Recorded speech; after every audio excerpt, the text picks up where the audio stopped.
नमस्कार मित्रांनो, पुन्हा एकदा आपले सर्वांचे मनपूर्वक स्वागत आहे आपल्या चॅनलवर.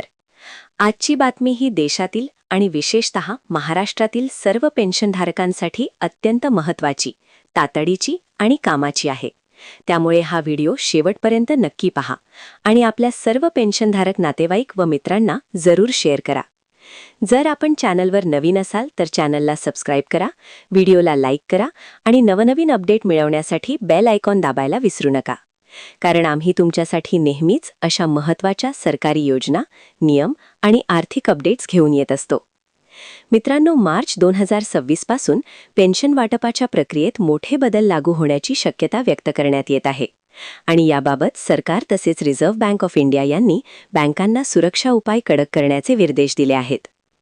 गेल्या काही वर्षांत ज्येष्ठ नागरिकांना लक्ष्य करून ऑनलाईन फसवणूक, OTP फ्रॉड, बायोमेट्रिक गैरवापर आणि बनावट कॉलच्या घटना मोठ्या प्रमाणावर वाढल्या आहेत. 2025 मध्ये हजारो पेन्शनधारकांची फसवणूक झाल्याची प्रकरणे समोर आली. अनेकांचे पैसे त्यांच्या खात्यातून परवानगीशिवाय काढले गेले. त्यामुळे पेन्शन वितरण प्रक्रिया अधिक सुरक्षित करण्यासाठी कडक नियम लागू करण्याची गरज निर्माण झाली आहे. या नव्या नियमांमध्ये सर्वात महत्त्वाची बाब म्हणजे KYC अपडेट अनिवार्य होण्याची शक्यता आहे. अनेक पेन्शनधारकांचे आधार कार्ड, फोटो, मोबाईल नंबर आणि बँक तपशील 10 ते 15 वर्षापूर्वीचे आहेत. वाढत्या वेळानुसार चेहऱ्यात बदल होतो, अंगठ्याचे ठसे स्पष्ट राहत नाहीत.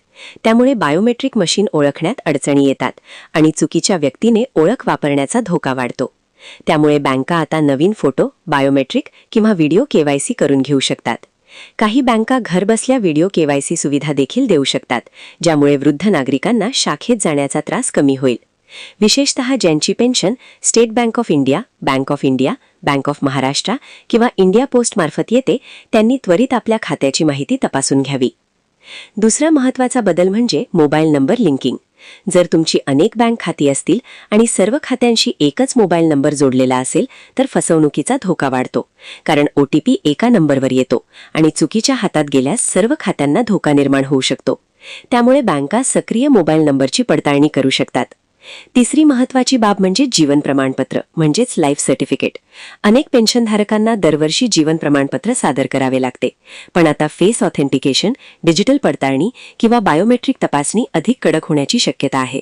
जर वेळेत जीवन प्रमाणपत्र किंवा KYC अपडेट केले नाही तर पेन्शन तात्पुरती रोखली जाऊ शकते किंवा खात्यात जमा होण्यास विलंब होऊ शकतो.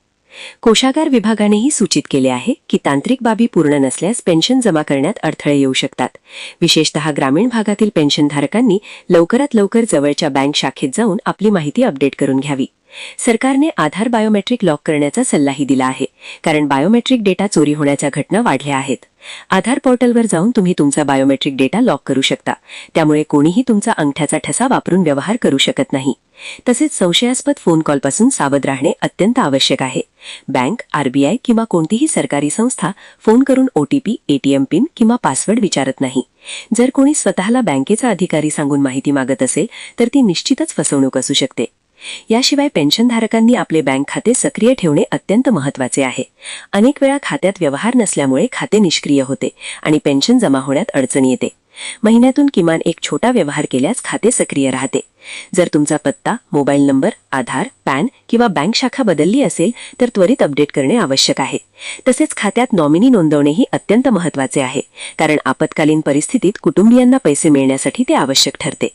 मित्रांनो, या सर्व उपायांचा उद्देश एकच आहे: पेन्शन सुरक्षितपणे योग्य व्यक्तीपर्यंत पोहोचावी आणि कोणत्याही प्रकारची चोरी किंवा फसवणूक होऊ नये. महाराष्ट्रात लाखो पेन्शनधारक आहेत, त्यामुळे ही प्रक्रिया मोठ्या प्रमाणावर राबवली जाणार आहे. बँका SMS, पत्र किंवा नोटीसद्वारे सूचना देऊ शकतात. त्यामुळे अशी सूचना मिळाल्यास दुर्लक्ष करू नका आणि त्वरित कारवाई करा. आपले ATM कार्ड, पासबुक, चेकबुक आणि कागदपत्रे सुरक्षित ठिकाणी ठेवा आणि अनोळखी व्यक्तींना देऊ नका. डिजिटल युगात सुविधा वाढल्या आहेत, पण धोकेही वाढले आहेत. त्यामुळे जागरूक राहणे हीच सर्वात मोठी सुरक्षा आहे.